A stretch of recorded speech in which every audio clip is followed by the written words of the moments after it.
үйгө жете элекмин али. Дагы бирдеме көрүп калып, токтоп калдым. Мына силерге көрсөтөйүнбү эмнекен.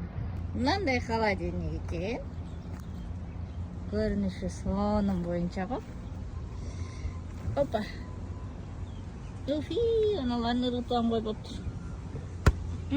Жыттанып кетиптир пивос. Продукталары да ыргытылбаптыр. Кана. Состояниясы бирок таза экен. Экен, таза боюнча экен. Главный мынанысы бар болсо иштейт да.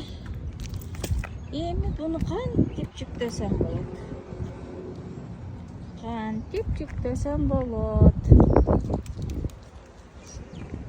Сонун холодильниги. Жөн эле $50-60 кептикей. Кана жүктөп көрөйүнчү. Адамчы колунан келбейт деген нерсени ыргытыш керек да. Азыр холодильникти колунан келбейт десем, бир-эки тайсалдатты мени дагы организмим жакка жүктөй албайсың жөн деп. Бирок мен жүктөдүм.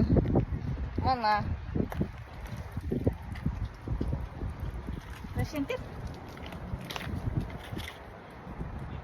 Секин кыдыңдаган боюнча жеткирип алайын. Өзү жакын эле жерде турам. Барып сайып көрөйлү.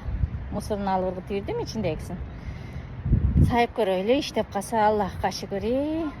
Сонун баага сатылып калат эле. Ошон тез кыймылдап, тазалап, жууп туруп сатууга коюп коеюн. Саар мен жүктөп кетип атам. Аллахым жолуман эчтеке чыгарган жок. Мына мопед эчтеке жок.